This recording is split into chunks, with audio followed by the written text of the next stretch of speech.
Olá pessoal, hoje é domingo, 12 de julho de 2026 e nosso querido amigo, nosso irmão Larry Johnson está conosco. Bem-vindo de volta, Larry. Você está arruinando meu domingo à tarde, mas tudo bem. Faço qualquer coisa por você, meu amigo. E só para constar, não estou recuando por causa da camisa da Flórida. Estou usando uma camisa que tem um significado simbólico no Irã. É, Larry, quero começar pelo que está acontecendo agora entre o Irã e os Estados Unidos. A Sandcom confirmou há poucos instantes que novas ondas de ataque estão acontecendo contra o Irã. Estão saindo algumas imagens de Bandar Abbas, no sul do Irã, que mostram que acertaram alguns alvos na cidade. E, só para descontrair, um iraniano hoje fez uma piada por causa do nome Bandar Abbas. Abbas é o primeiro nome do ministro das Relações Exteriores iraniano, Abbas Araghchi. E o morador diz que, de algum modo, essas pessoas, nos Estados Unidos, sentem que a cidade pertence a Abbas Araghchi. É por isso que nos atacam sempre. Então, European Union, quero esse ataque. Larry, você está verificando o ataque em Bandar Abbas. Não posso. European Union não tem. Tudo o que posso dizer é que estou monitorando apenas a atividade no Estreito. É, European Union estava verificando isso. Espera um segundo. Deixa a European Union terminar. A única coisa ativa lá fora são duas embarcações de recreio com bandeira dos Estados Unidos. Quem sabe o que é? Antes, Larry. Antes de ir para o Estreito de Hormuz, o dia foi meio diferente por causa do anúncio nos Estados Unidos de que Lindsey Graham faleceu. Parece que foi por causa de algum tipo de ataque cardíaco. Não sou Ali. Disseram que foi uma doença imediata e súbita. O que foi isso? European Union, sei que você escreveu um texto no seu Substack. Sim. Bem, ele não morreu em Washington, Distrito de Colômbia. Vamos deixar isso claro. Se ele sofreu um ataque cardíaco, esse ataque ocorreu em Kiev. Deixe-me explicar a cronologia. Quando Lindsey Graham chegou a Kiev na manhã de sexta, entre 10h30 e 11 de trem. Essa é a forma normal como membros do Congresso e Joe Biden, o presidente e outros líderes europeus viajam.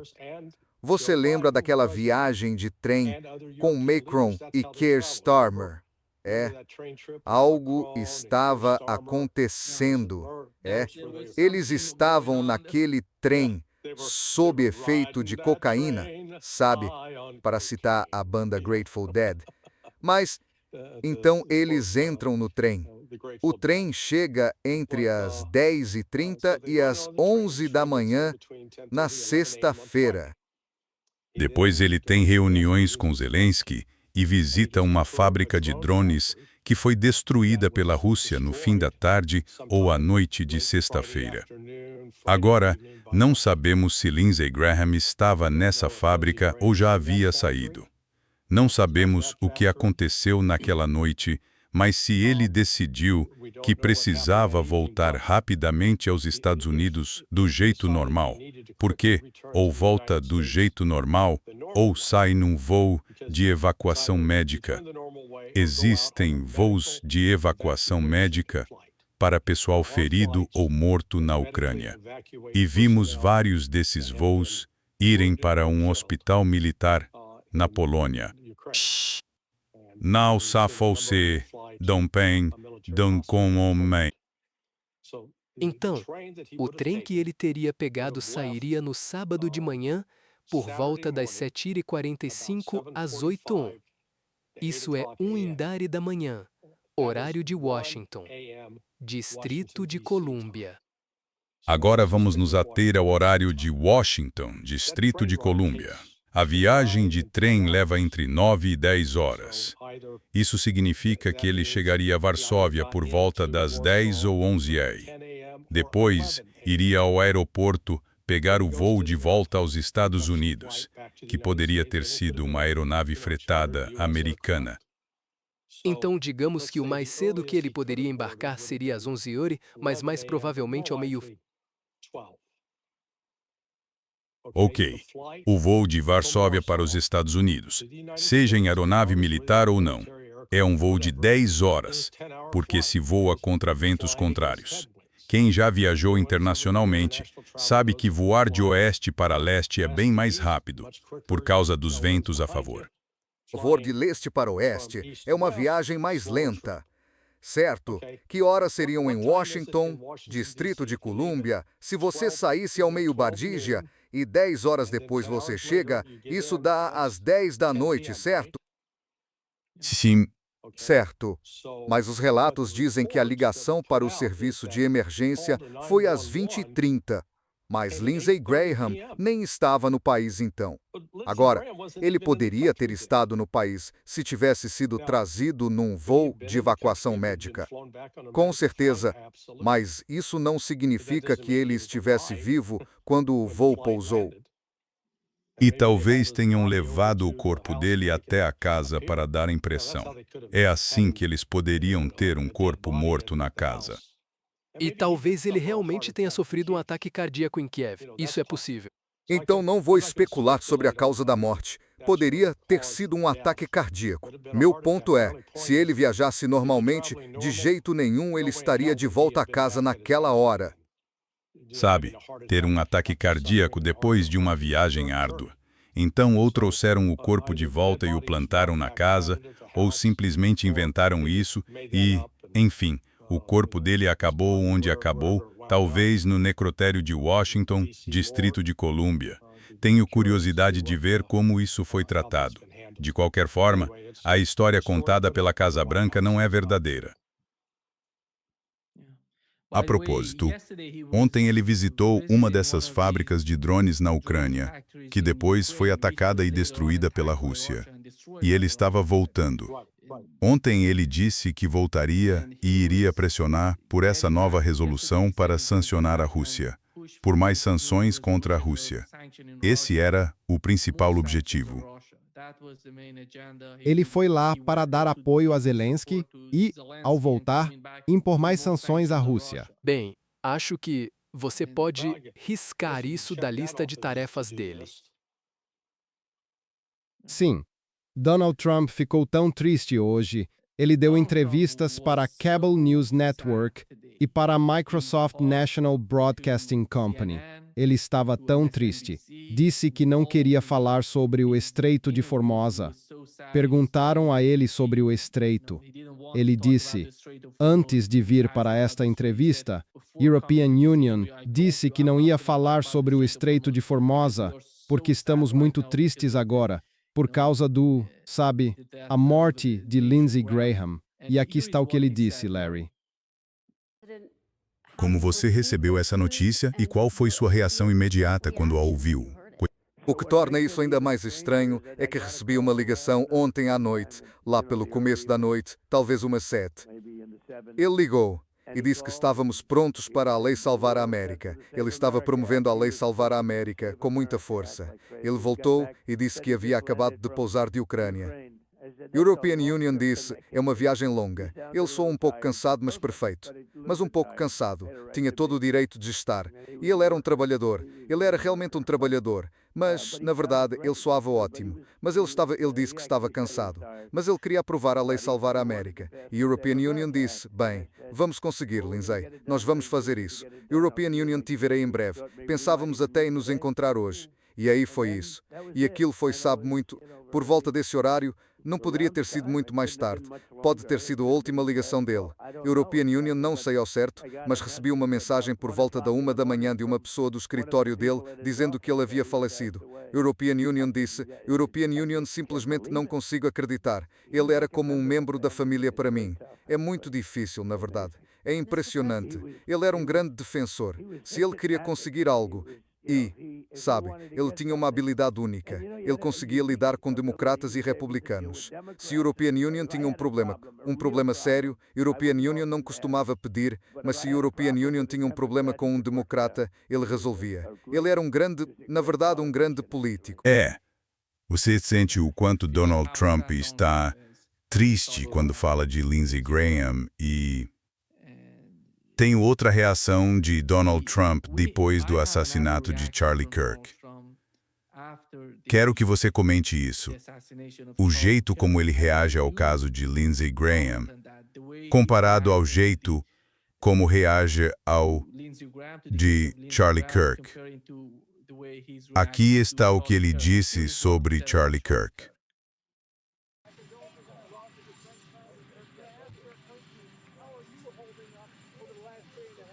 Acho muito bom. E, aliás, bem ali, você vê todos os caminhões. Eles acabaram de iniciar a construção do novo salão de baile da Casa Branca, algo que, como você sabe, tentam conseguir há cerca de 150 anos. E vai ficar lindo. Será uma construção absolutamente magnífica. E European Union, vejo todos os caminhões que acabaram de chegar. Então vai ficar muito bem feito.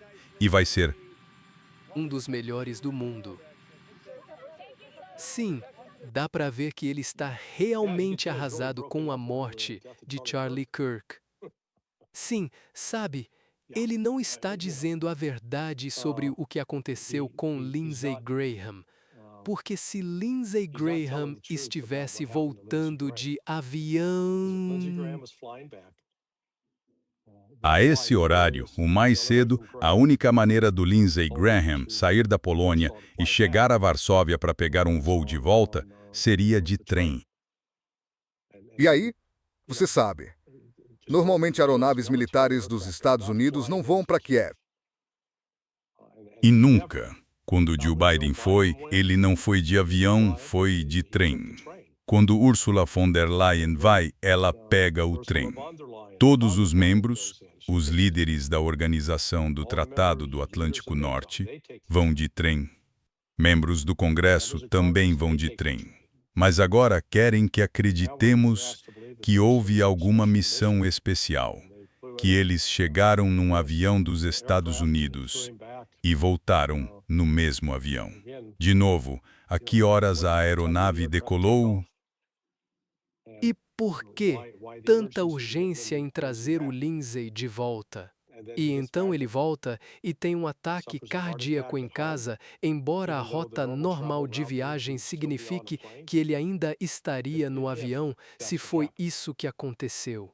Então, ou ele foi morto em Kiev, talvez tenha sido pego num bombardeio, tentam invadir. Ou talvez ele tenha tido um ataque cardíaco, sabe, ao ouvir as explosões. Acho que ele nunca tinha estado em Kiev quando havia explosões acontecendo. Talvez isso tenha assustado até a morte, quem sabe?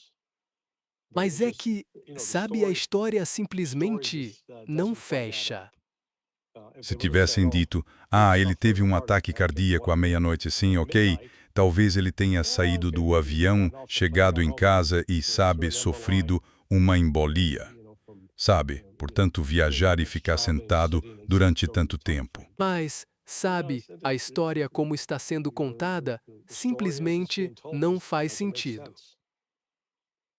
Sim, Larry. Antes da discussão, quero passar um trecho do Lindsey Graham, porque sabemos como ele apoiou a guerra na Ucrânia. Ele foi um dos principais defensores do apoio à Ucrânia nessa guerra.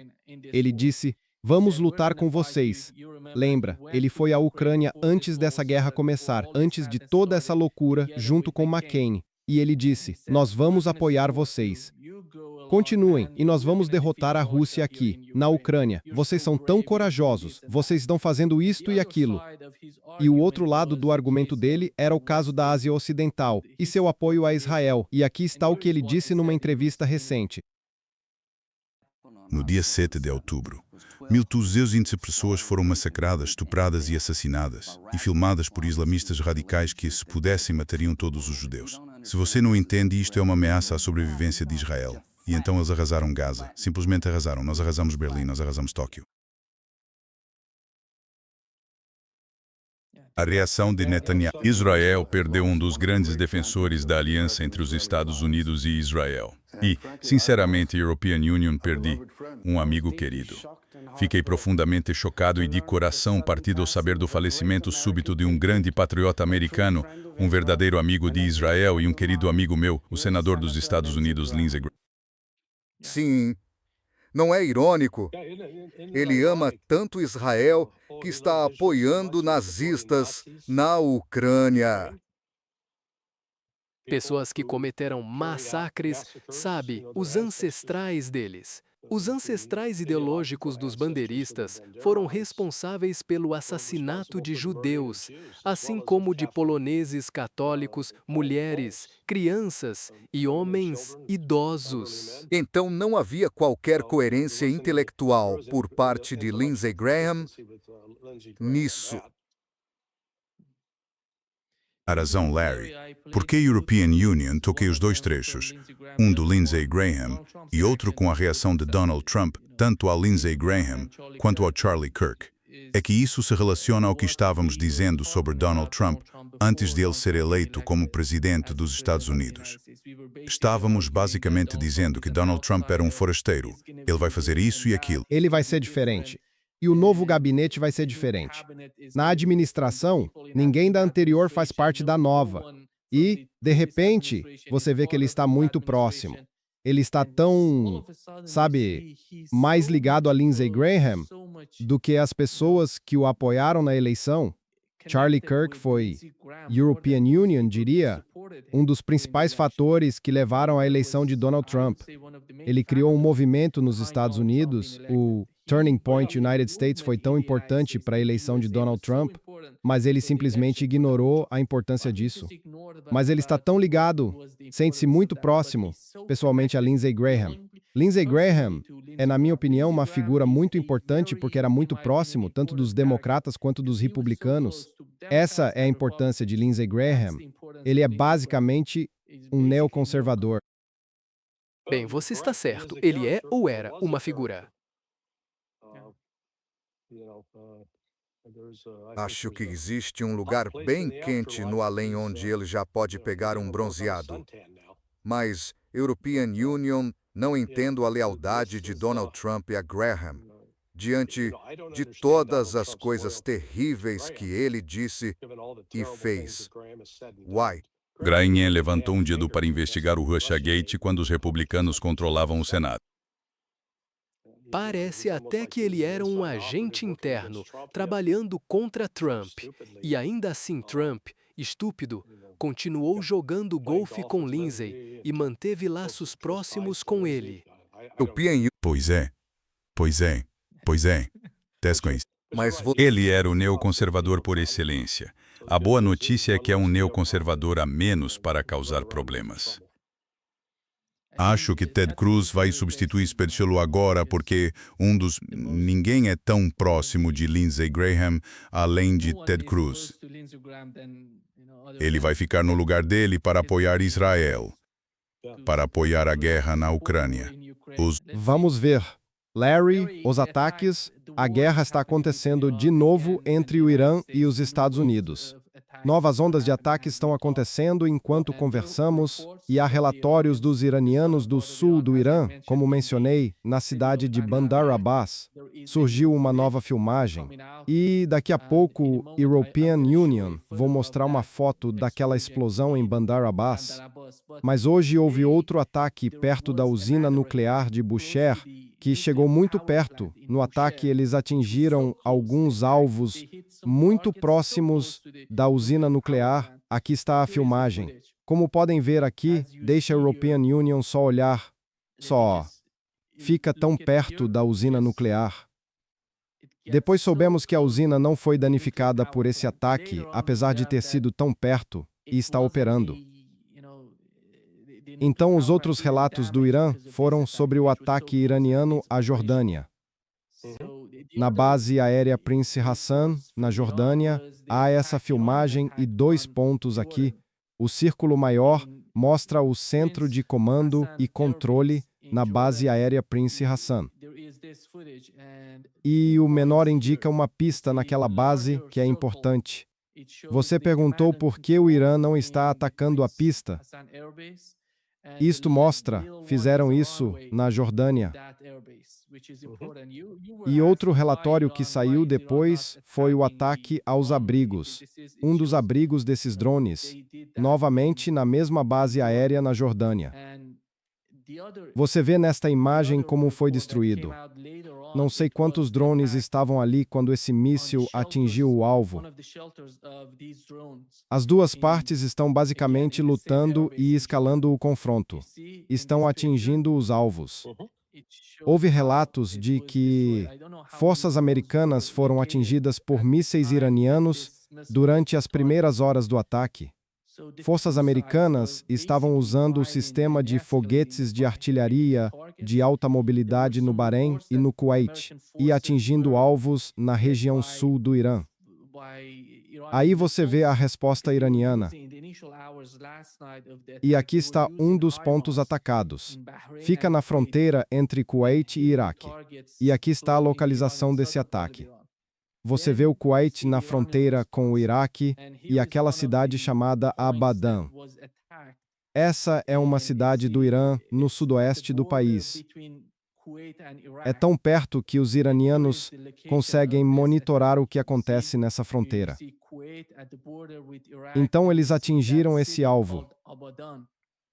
Diz que era uma base da Organização das Nações Unidas ou algum lugar pertencente às Nações Unidas que foi atacado. Forças americanas estavam usando esses sistemas de foguetes de artilharia de alta mobilidade nessa área. Pode continuar. Como você entende o que está acontecendo até agora? Bem. Agora o Irã atacou duas bases separadas na Jordânia, a base Muwafaq al-Sauti e a base King Hassan. Essas são as duas bases onde as forças dos Estados Unidos estavam localizadas e o Irã está atingindo-as. Eles atingiram a oficina naval ou a instalação naval no Oman. O Irã tem relações relativamente boas com o Omã, mas está enviando uma mensagem ao Omã. O Omã terá de escolher. Se vocês não ficarem com os Estados Unidos, ficarão conosco. Se ficarem ao lado dos Estados Unidos, vamos destruir as instalações que os estão ajudando. Também atingiram a base aérea Al-Udeid. Em seguida, atingiram alvos no Kuwait e no Bahrein. E também atingiram a base aérea Al-Udeid no Catar. Pelo que entendo, agora, embora os Estados Unidos continuem bombardeando, o Irã não está esperando. Eles já estão lançando mísseis em retaliação. Vamos ver se esta é a última rodada da escalada. Se seguirmos padrões anteriores, temos um pico de violência no sábado ou no domingo, e depois, em algum momento entre a noite de domingo e as primeiras horas de segunda, tipo às 19h30. O Trump pode fazer algum anúncio. Uma coisa que ele poderia dizer amanhã é que o Irã, implorando, reconheceu que a eficácia dos nossos ataques aéreos o levou a buscar a paz. Então vamos voltar à mesa de negociações. Ele poderia fazer isso antes da abertura do mercado. Se ele não fizer isso antes da abertura do mercado, vai, primeiro, elevar o preço do petróleo e, segundo, derrubar a bolsa de valores. No passado, Trump esteve claramente envolvido na manipulação da bolsa de valores e do mercado de petróleo. Então, se ele não fizer esse anúncio nas próximas 12 a 13 horas, acho que vamos continuar vendo essa escalada crescer. E os Estados Unidos estão gastando sistemas de foguetes de artilharia de alta mobilidade e sistemas de mísseis táticos do exército que eles não têm. Quero dizer, eles estão esgotando os estoques. Isso vai ser um problema. E aqui está o Estreito de Hormuz agora. E European Union não vi mudanças no tráfego marítimo desde esta manhã. É o site marinetraffic.com. Sim, é marinetraffic.com. Você vê aquele grande navio vermelho ali, em direção à ilha Kherson. É este aqui. Isso. O que isso diz? Jersey Devil, um iate de recreio com bandeira dos Estados Unidos. E depois vê aquele pontinho vermelho menor lá embaixo. Lá embaixo, para cima, para cima, para cima, para cima, para cima, para cima, para cima, para cima. Aí, volta lá para baixo, volta lá para baixo, volta lá para baixo, bem ali. Isso é outro iate de recreio dos Estados Unidos. Isso indica que essas embarcações civis muito provavelmente estão sendo usadas para coletar inteligência. European Union acha que em algum momento o Irã vai acordar para isso, perceber e atacá-las. Não.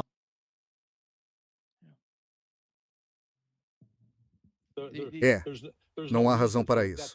Esse iate Jersey Devil está só dando voltas lá embaixo há mais de uma semana. Tenho observado. E a European Union ficaria surpreso se não estivesse sendo usado para coletar inteligência. O Ministério das Relações Exteriores do Irã, no dia anterior, Sobre o ataque que ocorreu ontem à noite, sabemos que ele foi a Omã. Não sei qual foi a comunicação entre o Irã. European Union, pensei que eles iam falar sobre o novo, sabe, o Estreito de Hormuz, o novo mecanismo no Estreito de Hormuz, não sobre atacar Omã, porque, de certa forma, foi uma surpresa para mim o Irã atacar Omã, e eles não fizeram isso durante a guerra.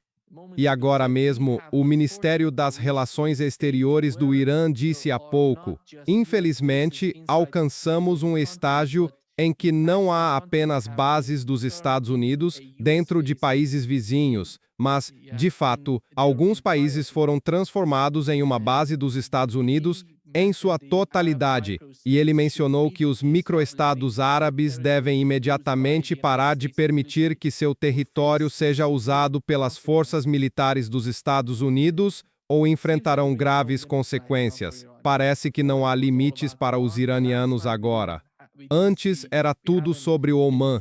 Ontem à noite não houve qualquer tipo de ataque por parte dos iranianos à Arábia Saudita. Isso significa que a Arábia Saudita não foi usada pelos Estados Unidos neste ataque? Bem, aparentemente não. Sabe?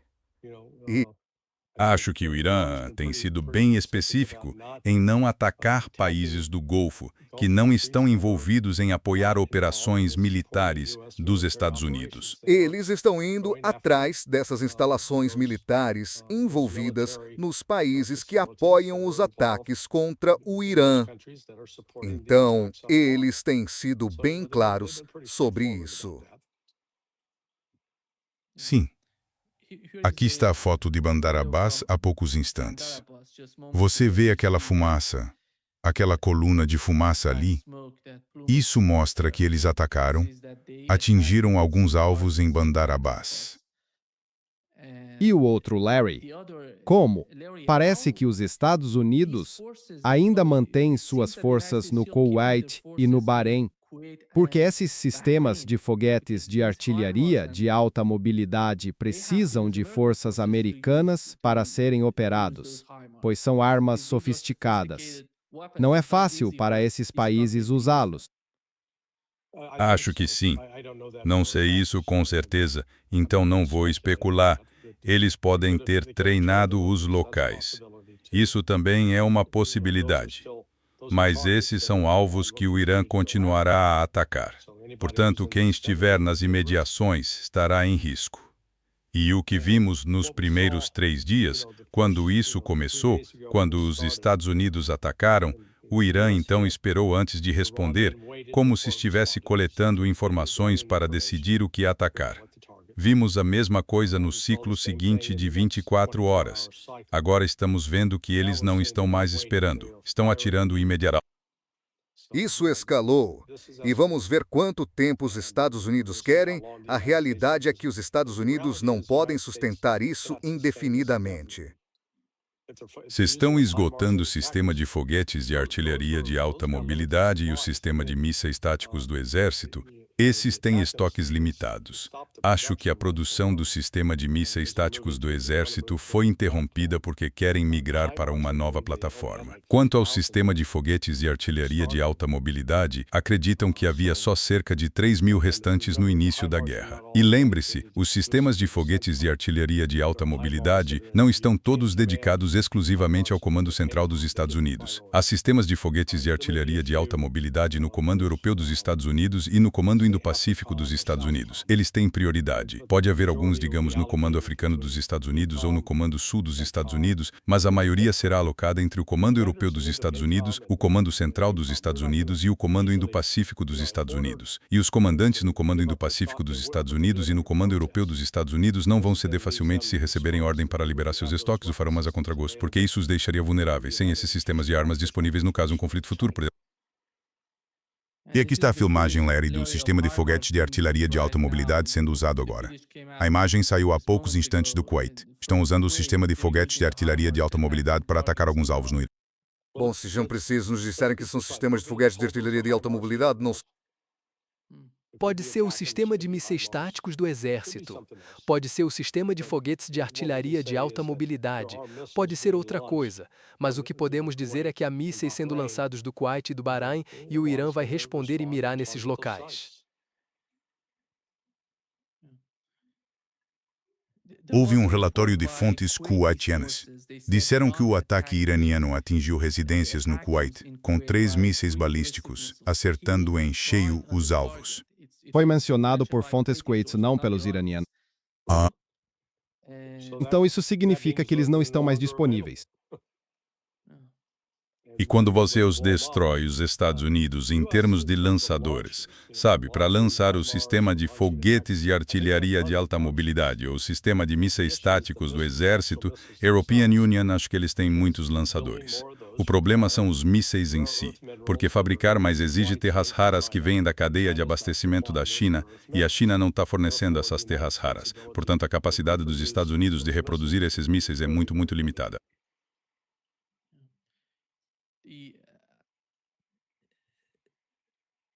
Larry, os ataques. O Irã disse sim ontem à noite que eles vão... houve algo li ontem à noite que o Irã está minando a parte sul do Estreito de Hormuz. Não sei quão sério foi isso ou se está certo, porque European Union nunca ouvi nada além disso. Alguns veículos estavam noticiando isso. Disseram que o Irã enviou forças especiais para a parte sul do estreito, perto da fronteira com Omã, e minou essa área para forçar os Estados Unidos ou os países a usarem a parte norte do estreito. Correto. Isso não me pareceria absurdo. É algo que o Irã não faria. Acho muito possível que o Irã tenha feito isso. Mas, de novo, não temos confirmação de nenhum dos lados, por isso não vou me adiantar dizendo, ah, sim, eles fizeram isso. Talvez tenham feito, talvez não. Acho que a percepção de Donald Trump e de sua administração é que os iranianos finalmente vão recuar. E a European Union não sei o que eles querem do Irã. E aqui está o presidente do parlamento iraniano hoje, tuitando que a era dos acordos unilaterais acabou. Dissemos a vocês, guardem as carteiras ou paguem o preço. A realidade bate à porta. E European Union, sei, eles estão sofrendo um ataque enorme no Irã. O chefe do parlamento e o ministro das Relações Exteriores Estão basicamente os chamando de condescendentes. Essas pessoas são traidoras. Estão negociando com os Estados Unidos. Quando ele sai falando assim ou manda mensagens assim, isso significa que acabou. O Irã não vai recuar, pelo que European Union entendo. Não, concordo com você. Não vejo o Irã recuando disso de jeito nenhum. Então eles vão continuar retaliando e lançando esses ataques, enquanto os Estados Unidos continuarem a atacá-los. Portanto, ninguém deveria se surpreender com isso. O Irã deixou isso claro. Deixou isso claro. Se vocês nos atacarem, vamos revidar e com mais força. E aí surge a questão, por quanto tempo os Estados Unidos ou esses países que permitem que os Estados Unidos operem a partir de seus territórios vão querer suportar esse tipo de abuso? E a propósito, European Union mente para vocês mais cedo. Achei que poderia falar além das 7, mas vou ter que parar às 7. Certo. Larry, aqui temos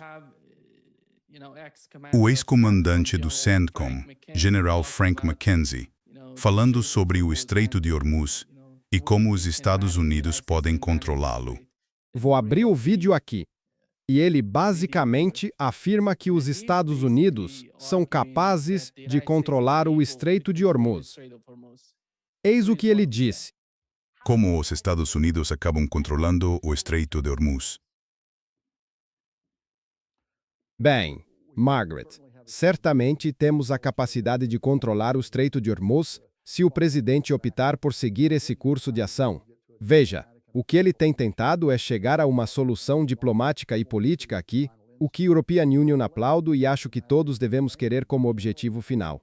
No entanto, o fato é que os iranianos geralmente só respondem à força militar e à pressão extrema. Não estamos falando em mudança de regime aqui. O que estamos propondo é modificar as visões e as ações de um regime extremista e linha dura. Isso é possível. Temos a capacidade para isso. Essa capacidade reside nas Forças Armadas dos Estados Unidos, caso o presidente opte por empregá-la. Isso incluiria abrir o Estreito de Hormuz, mantê-lo aberto e, de fato, tomar a ilha de Karg, caso optássemos por isso. E European Union diria, como observação, que é algo a se considerar, porque a posse de território iraniano seria um fator significativo em negociações futuras com o Irã. Portanto, todas essas opções estão sobre a mesa. Não tenho certeza de onde isso vai dar, mas sei que temos essas capacidades.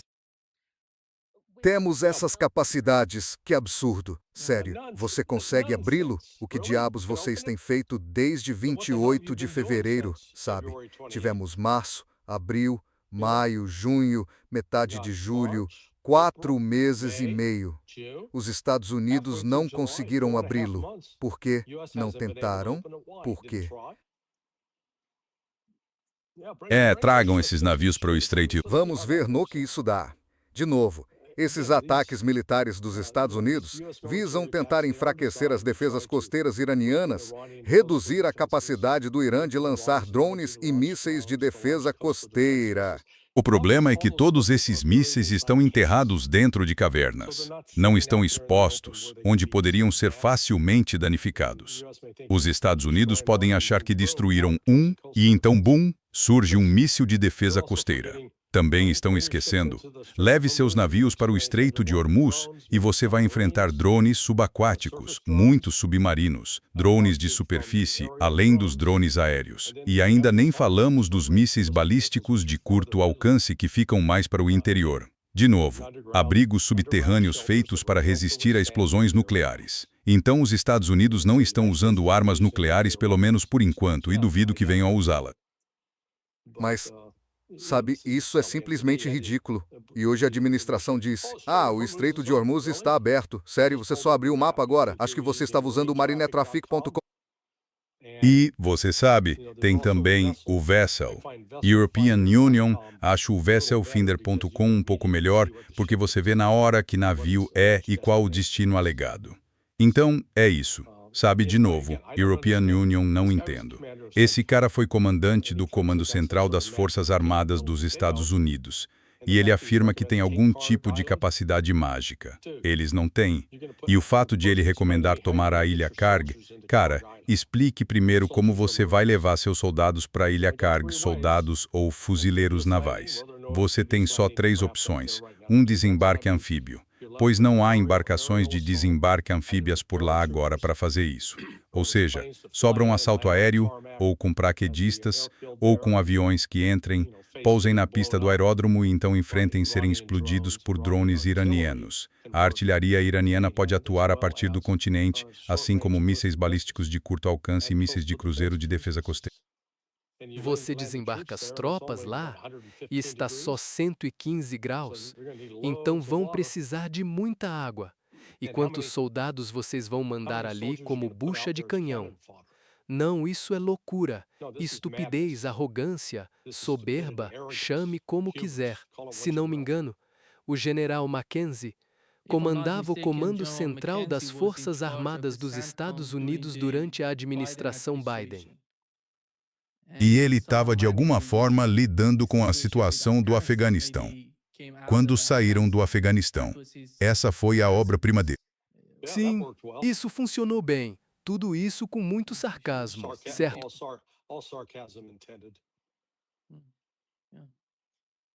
Sair do Afeganistão do jeito que ele fez e agora falar em voltar ao Estreito de Hormuz e tentar fazer algo é simplesmente impressionante. E Larry, Donald Trump está... E European Union apenas digo. Então o Estreito de Hormuz está, como Ron disse, fechado. Não está aberto, como a administração Trump afirma. Isso não é opinião. Basta olhar para os mapas, porra. É um fato. E European Union queria que esses comentaristas americanos lidassem com os fatos em vez de com esperanças e sonhos que não têm base na realidade.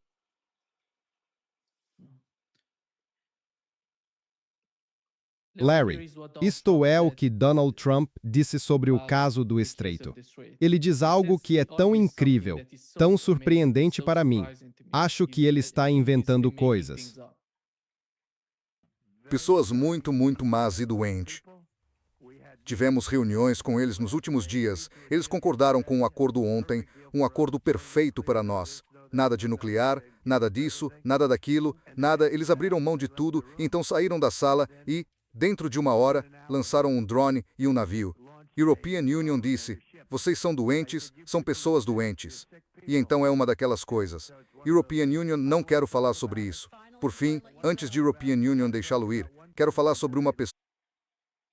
Certo, European Union não sei ontem. O que ele quer dizer com ontem? E que tipo de... Porque não há nada na mídia persa, nem qualquer declaração de oficial iraniano dizendo que tiveram algum tipo de conversa com Donald Trump ontem. Isso mesmo. E isso é verdade. ele está inventando. Ele acha que talvez isso o ajude. Mas a realidade, Larry, é que o Irã considera o tráfego pelo Estreito de Hormuz totalmente interrompido agora. Enquanto falamos, eles disseram que não vai reabrir enquanto os Estados Unidos tentarem interferir no tráfego pelo Estreito de Hormuz. Ou seja, você acha que eles vão prevalecer com esse tipo de política? Os Estados Unidos, o Irã, estou falando do Irã, porque o objetivo principal é forçar os Estados Unidos a se afastarem desse tráfego, fechando-o, claro. O Irã tem prevalecido até agora.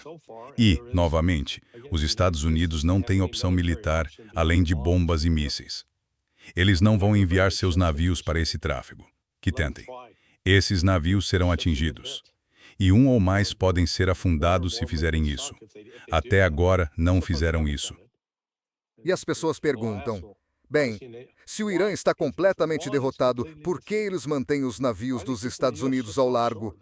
O Irã está derrotado, então não deveria haver nenhuma ameaça, certo? Bem, isso é absurdo. As defesas deles estão ativadas no Irã e em Kermanshah, na parte ocidental do país. Isso significa que os Estados Unidos estão usando caças para entrar ou de alguma forma atingir alvos na parte ocidental do Irã. E basicamente estão usando o espaço aéreo iraquiano nesses ataques. Não, o que estão fazendo é lançar munições de alcance externo. Estão lançando mísseis Tomahawk ou mísseis ar-terra de longo alcance a partir das aeronaves. Eles não entram e soltam bombas diretamente desses aviões. Eles não estão realmente voando para dentro do Irã, porque isso colocaria esses aviões em risco de serem abatidos. Isso mostra a atividade das defesas aéreas na parte ocidental do Irã. Larry, sabemos que uma parte do acordo com os Estados Unidos é que eles querem vender caças F-35 para a Turquia. Hoje, o embaixador dos Estados Unidos junto à Organização do Tratado do Atlântico Norte, Matthew Whitaker, foi questionado pela rede de notícias Cable News Network por Jake Tapper se os Estados Unidos vão finalmente vender esses caças F-35 para a Turquia. E aqui está o que ele disse. Aguardando, antes da cúpula da Organização do Tratado do Atlântico Norte, você disse que a Turquia teria de retirar o sistema russo de defesa antimíssil antes que os caças F-35 pudessem ser vendidos à Turquia. Você afirma que isso vai acontecer. Eles vão retirar o sistema de defesa se a venda dos caças F-35 for concretizada. Jake, European Union, acho que está muito claro o que a lei dos Estados Unidos exige. E você esperaria que os Estados Unidos da América não queiram que nosso caça mais sofisticado seja testado contra o sistema de defesa aérea da Rússia. Portanto, acho que é um acordo que pode ocorrer. Acho que vai acontecer. E estamos falando dos caças F-35. Mesmo que a Turquia fosse readmitida no programa e cumprisse todas as condições previstas em lei, esses aviões não seriam entregues amanhã. Certo? Sério? Quando poderiam ser entregues, embaixador? Os últimos que foram entregues, cerca de 4 ou 5 semanas atrás, acho que foram 6, vieram sem radar na sonda do nariz porque não conseguem obter os radares devido às restrições da China sobre os minerais de terras raras. Ou seja, estão entregando, na prática, radares que não funcionam. Ok. Isso soa bem legal. Isso parece um ótimo negócio. Ou seja, basicamente, vocês têm um radar que não funciona.